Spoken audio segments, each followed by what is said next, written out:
आयुर्वेदिक विद्यार्थ्यांना केंद्र सरकारकडून मोठा दिलासा मिळालाय। आयुर्वेदिक यूजी नंतर होणारी नॅशनल एक्झिट टेस्ट परीक्षा तुर्तास पुढे ढकलण्याचा निर्णय घेण्यात आलाय।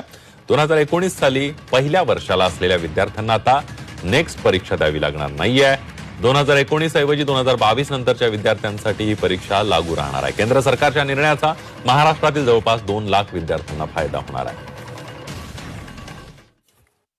2021 ला पास झाल्यानंतर त्याचं इन्व्हिटेशन सुद्धा 2021 पासून करायचं असं त्या ठिकाणी ठरलं गेलं होतं। पण 2021च्या विद्यार्थ्यांना ज्यावेळेस ते लागणार होतं, बॅचला जर ते लागू झालं असतं तर त्या विद्यार्थ्यांमध्ये खूप मोठी भीती त्यांच्या मनामध्ये होती की आम्ही ज्यावेळेस ऍडमिशन घेतली त्यावेळेस आम्हाला नेक्स्ट एक्झाम द्यावं लागेल हे माहीत नव्हतं। आता एकदम वेळेवर आम्ही कधी नेक्स्टचा अभ्यास केला नाही किंवा तसं आम्हाला काही मानसिक तयारी आमची नाही, त्यामुळे आमचं खूप नुकसान होईल। आम्ही इकडे डिग्री जरी घेतली, नेक्स्ट मध्ये जर फेल झालो त्यांना त्या ठिकाणी रिलीफ द्यायचं ठरवलं आणि ते जवळपास 23-24च्या बॅच पासून आता नेक्स्ट एक्झाम आम्ही त्या ठिकाणी सुरू केलेली आहे।